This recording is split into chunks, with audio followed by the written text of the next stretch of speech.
Hey guys, it's Alyssa, the hopeless romantic redhead. And I'm Danielle, the whodunit detective. And welcome to Main Character Syndrome. If you feel like you're the main character in your life, you are in the right place. Today, we are going to be putting on our detective hats in this episode because we're talking about whodunits and Agatha Christie. I am very excited for this. I'm very excited for every episode, let's be honest. But Agatha Christie, we talked about Stephen King already. Mm-hmm. Agatha Christie is also one of my favorite authors of all time. She is incredible, and so many of her books are being turned into movies now, and they're just good books to sit down and read, perfect for the spooky season spirit and the whodunit spirit. And the whodunits like you. Exactly. She's the queen of whodunits. Stephen King, king of horror.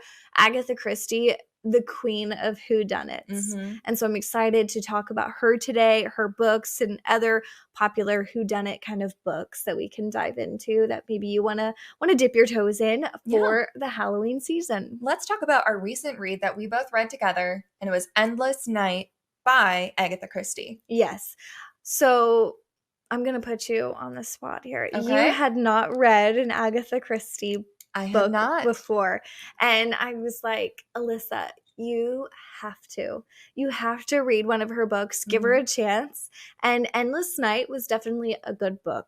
I will say, though, now I'm going to task you with another task. Okay. You have to read one of her books that involve the character Hercule Poirot, the detective. Oh. And he's the detective that you see in the popular movies that have been made about her book. And an interesting kind of fact about her that I didn't know she has written so many books. Yeah, I saw that too. 66 novels. Detective novels. Yes. And 14 short story collections. Yeah. That's a lot. And she was born in 1890. She died in 1976, and she was the daughter.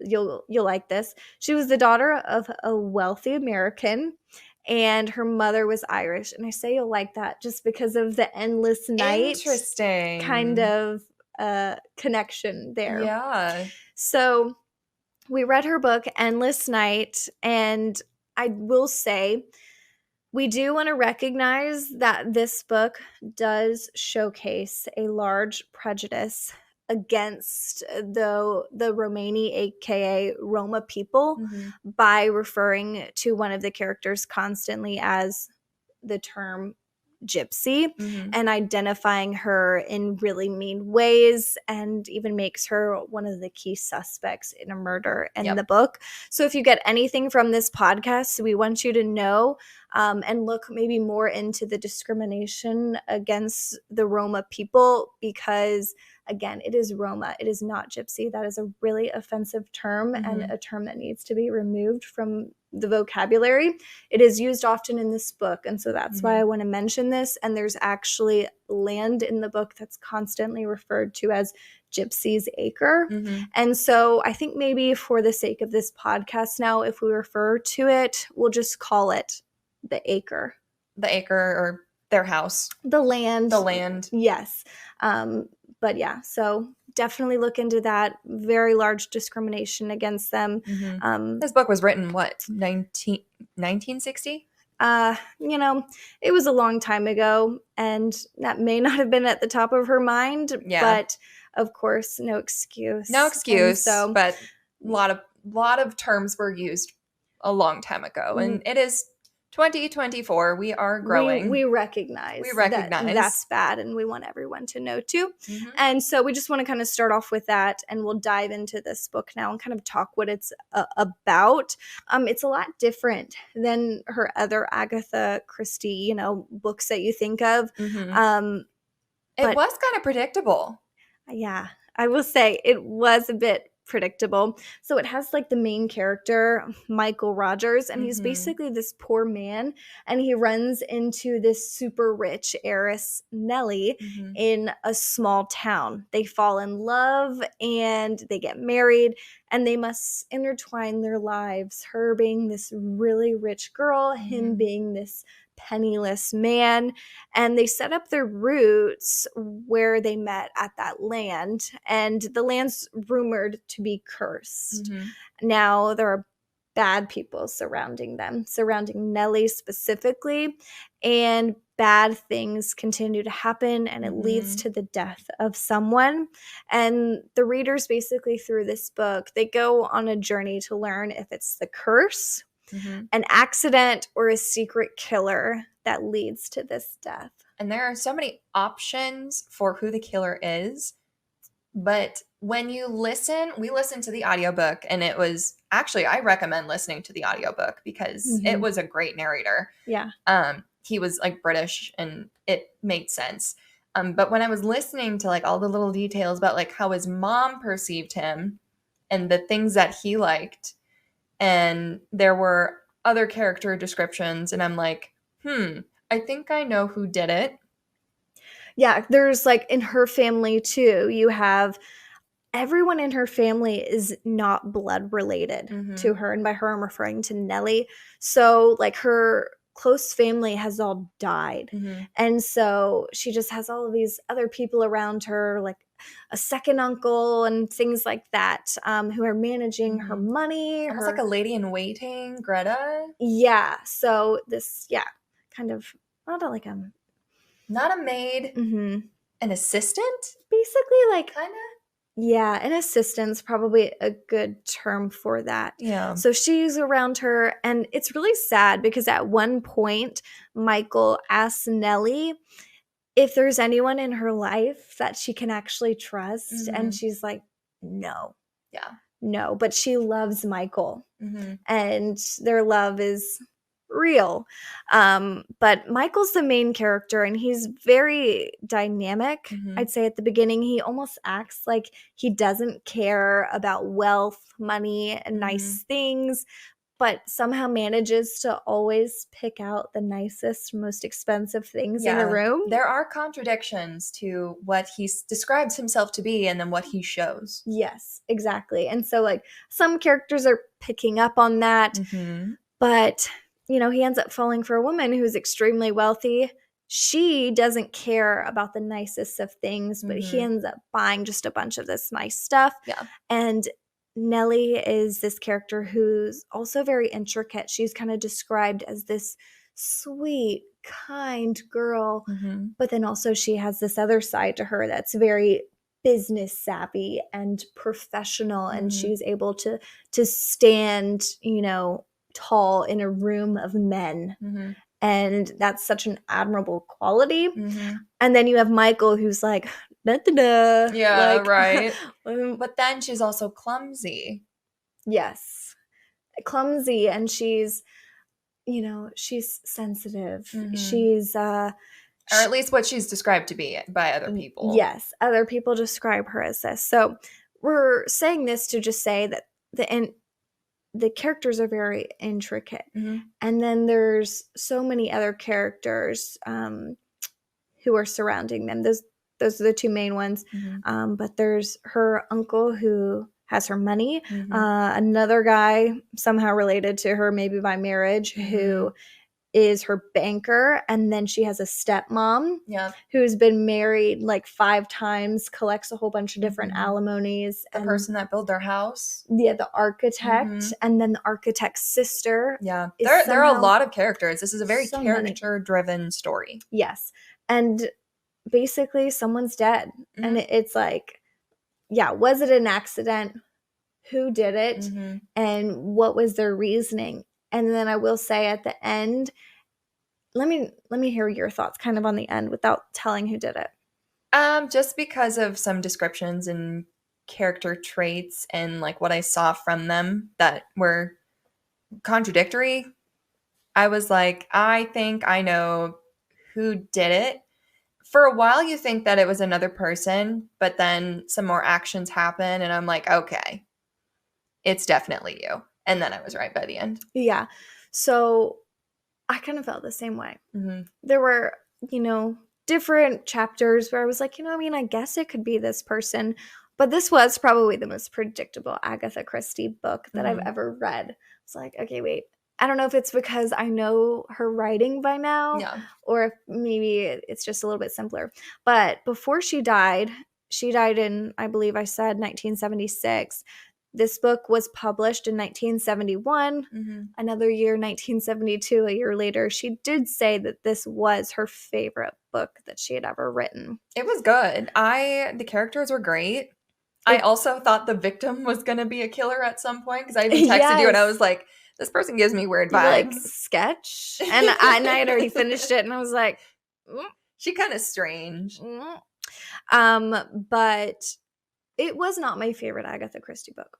So I want you to read more, but it was really good. My favorites are certainly the one with the detective Poirot, and we know him from the big screen. We know him obviously from the books too. I will say 37 of her 66 detective books feature Poirot. Wow. So he is a significant character. Okay.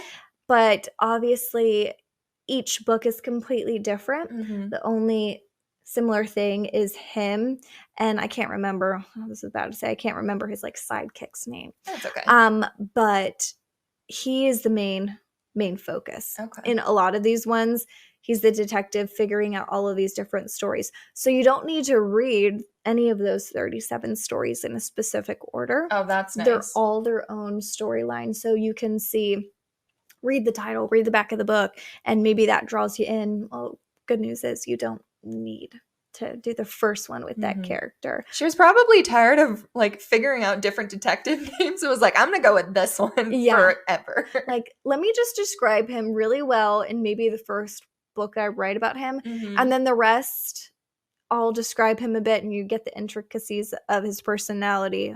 But and then I tell you to read my first book if you don't know who the character is.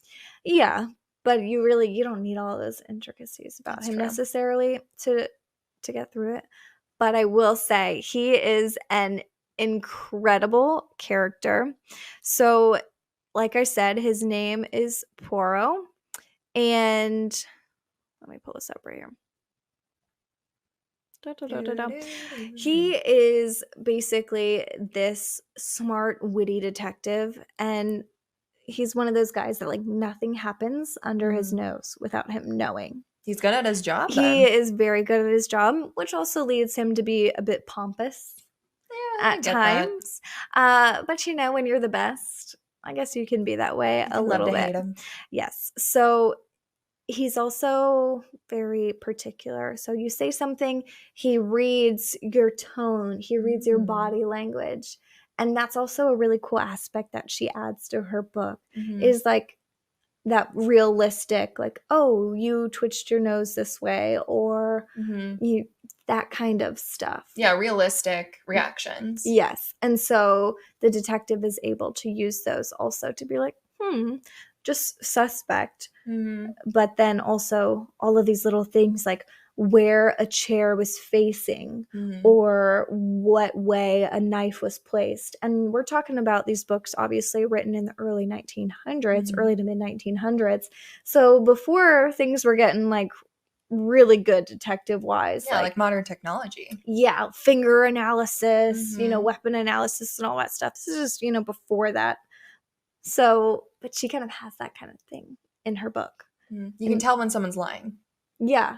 And you can see by how a piece of paper was placed on a table that it was not actually there when the murder happens. And so she goes into those kind of details with this detective. I love that. Which is, I find so interactive, so fascinating when you're reading these books. It's almost like you need a microscope yourself to like using the book to scan through. You're like, okay, yep, got it. The smallest of details always have the biggest of impact on the plot line of these books. I love that. And it's the best part about her writing. It's almost like you can put the detective hat on yourself while you follow the detective doing his own work, and you can like double check and be like, oh, but I saw this. Precisely. That's exactly the point basically of all of her books. And it's a fun little journey that you go through. I love that. I think the next one that I want to read by her is The Murder on the Orient Express. Yes, that one was made into a movie. Did you watch it? No, I did not. That's why I want to read it. Great movie. So that one was made into a movie. Death on the Nile, A Haunting in Venice, Oh, okay. was also one of her books. I've read Murder on the Links, the murder, excuse me, of Roger Ackroyd, and then there were none. Murder on the Orient Express, Death on the Nile, Cards on the Table, and now Endless Night. And I thought, I was like, oh, that's a good list of books. And then I read that she's also has Yeah. 66 There's books a total, list. and I was like, oh crap. There's quite a long list. Like, I She's really, great, though. really I thought I read recommend more. reading it. Endless Night was 6 hours on an audiobook.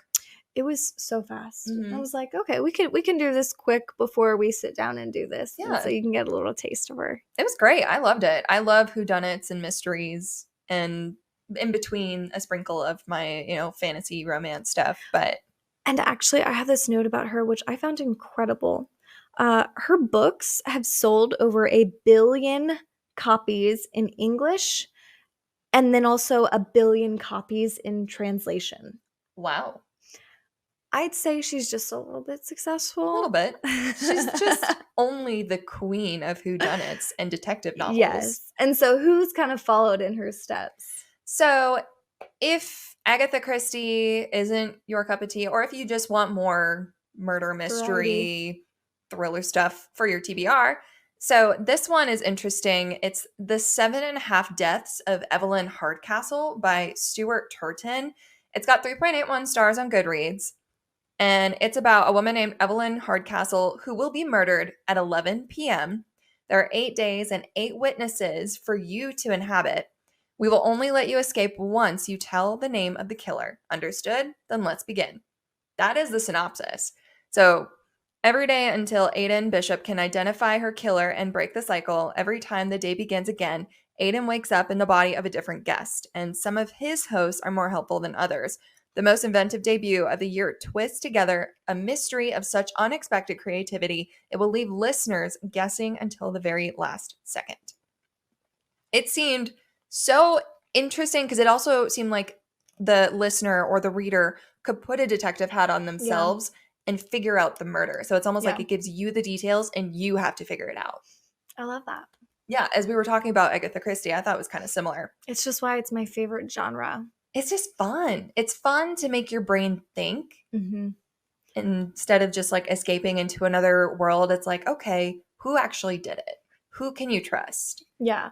Like, can you spot yourself these small details? Like, I imagine Agatha Christie and all of these authors with like just an entire wall, like a bulletin board wall with like what you see in like CSI, just pictures like movies, of people, pictures, of her characters, strings connecting the people, red string, small little plot lines, murder question mark, sticky notes, suspect, all of the good things. The Connell in the pool table room with the sledgehammer. Yeah, Clue. If you've ever seen the movie, that is an interesting one to watch. All right. Here's something else. So I'm sure you guys have heard this one. A Good Girl's Guide to Murder by Holly Jackson. I actually haven't read this one. What? Yeah. Girl. It has 4.32 stars on Goodreads. Here is a summary. Everyone in Fairview knows the story. Pretty and popular high school senior Andy Bell was murdered by her boyfriend, Sal Singh, who then killed himself. It was all anyone could talk about, and 5 years later, Pip sees how the tragedy still haunts her town. But she cannot shake the feeling that there was more to what happened that day. She knew Sal when she was a child, and he was always so kind to her. So how could he possibly have been a killer? Well, very easily. Yeah, I was just thinking the same thing. I was like, very easily. You don't always know a person, but... how many people thought Ted Bundy was a killer? Yeah. Moving on. Now, a senior herself, Pip decides to re-examine the closed case for her final project, at first just to cast doubt on the original investigation, but soon she discovers a trail of dark secrets that might actually prove Sal innocent, and the line between past and present begins to blur. Someone in Fairview doesn't want Pip digging around for answers, and now her own life might be in danger. Nice. That sounds like a good one. I'll definitely add that to my list. Yeah. It's very popular whodunit mystery, murder mystery book. Obviously, it's very popular. It has 4.332 stars. That's really good, honestly. Here's a fun one. Everyone in my family has killed someone by Benjamin Stevenson. It has 3.79 stars. Here's a synopsis. Everyone in my family has killed someone. Some of us, the high achievers, have killed more than once. I'm not trying to be dramatic, but it is the truth. Some of us are good, others are bad, and some just unfortunate. I'm Ernest Cunningham. Call me Ern or Ernie. I wish I'd killed whoever decided our family reunion should be at a ski resort, but it's a little more complicated than that. Have I killed someone? Yes, I have. Who was it? Let's get started. And then it goes, everyone in my family has killed someone. My brother, my stepsister, my wife, my father, my mother, my sister-in-law, my uncle, my stepfather, my aunt, me. It sounds pretty good. Yeah. Sounds like something I want to read. Yeah. I definitely, the one before, what was it, A Good Girl's Guide to Murder? Good Girl's Guide to Murder. Yeah. Yeah. That sounds more like my speed, but this one sounds interesting too. I think A Good Girl's Guide to Murder is either a TV series or a movie. I think it's a TV series. I think so too.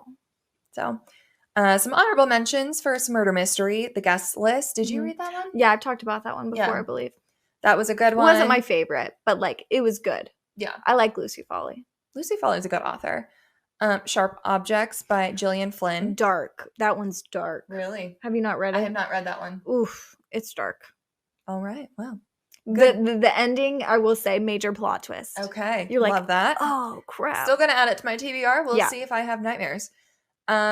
This one's kind of fun. Also YA, The Inheritance Games by Jennifer Lynn Barnes. It's very mystery, but you can put your detective hat on it and you can figure out puzzles and like riddles. Like that. So those are fun. The Girl with the Dragon Tattoo by Stieg Larsson. Classic. Movie and book. The Last Thing He Told Me by Laura Dave. One of Us is Lying, Karen M. McManus. Did you read that one? No. That one's on a TBR. And then The Thursday Murder Club by Richard Osman. Nice. Yeah, you've got a long list, but yeah. So I'm gonna expect you to get out of the lovey-dovey a little bit this month. I have read some of these. I've read The Inheritance Games, I will say. Okay. I love that series. Good. I have one more book in the series to read. It's cute. It's young adult. There's a little bit of romance in it, but it's mostly surrounds like a mystery of this girl who randomly gets this inheritance and she has no idea why she does.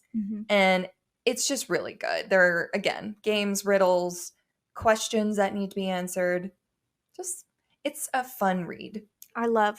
I can't stress it enough. I want your recommendations. Everyone's recommendations for great whodunit books to read this month, or just let me know what your favorite Agatha Christie book of the other 66 that I haven't read before. Let me know which ones were worth it because I will certainly read them. And I think a lot of them are also free on Spotify Premium too. Yeah, a lot of them are. Sometimes they take a little bit longer to get, I will say, on Libby. But I haven't done Hoopla. Libby, Hoopla, Spotify Premium, those are really good resources for those who don't want to spend so much money on books, but you still want to read. Yeah. So send those to us and be sure to follow us on social media. Tell them about it. Yep. Follow us on social media, Main Character Syndrome Pod. For now, to the readers who listen, we'll see you later. Bye, everyone.